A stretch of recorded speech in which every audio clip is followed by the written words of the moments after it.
Windows 10 can now uninstall buggy updates. With the latest version of its operating system, Microsoft is giving Windows 10 the power to automatically uninstall buggy updates. This means that in the event of a startup failure, Windows 10 will remove recently installed updates that could be causing issues. Windows 10 is a pretty solid operating system, but like all versions of Windows, it requires regular updates to keep it in tip-top shape. Unfortunately, some Windows 10 updates have recently caused problems for users, which is a bad look for Microsoft. There have been reports of Windows updates causing audio issues, of files being deleted from hard drives, and even the dreaded blue screen of death. What is a blue screen in Windows? How do you fix blue screen errors? Here are several fixes for this common Windows problem. All of these problems have since been patched, but not before causing headaches for Windows 10 users. Microsoft's solution to this problem is to give Windows 10 the power to roll back updates that may be causing problems. As first spotted by Windows Latest. The latest version of Windows 10 has the ability to uninstall updates without the user lifting a finger.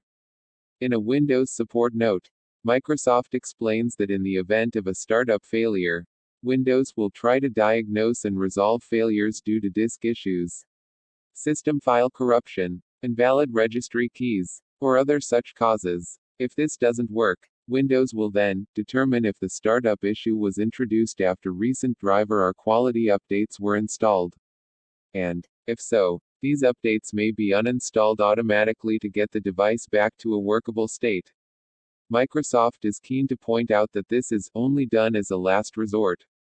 However, if removing the updates proves successful, Windows will prevent the removed updates from installing automatically for the next 30 days to give Microsoft time to investigate.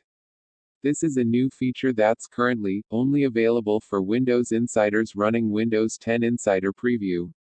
Build 18351 or later, which has not yet been released publicly. However, it's safe to assume this will make it to your copy of Windows 10 soon. With the amount of bad press generated as a result of recent issues caused by Windows updates, this is a good move. Sadly, it doesn't mean Microsoft is promising to stop issues occurring, just that it's equipping Windows 10 to deal with them when they do occur. What is the latest Windows 10 version? How long is it supported? And why did Microsoft switch to a service model? Answers within. And if you're keen to try new Windows 10 features like this one before everyone else, here's how to join the Windows Insider program. Windows Insiders are the first to test new Windows 10 builds. They are also the first to suffer from bugs. Here we show you how to join or leave the program and how to share. Text source, makeuseof.com.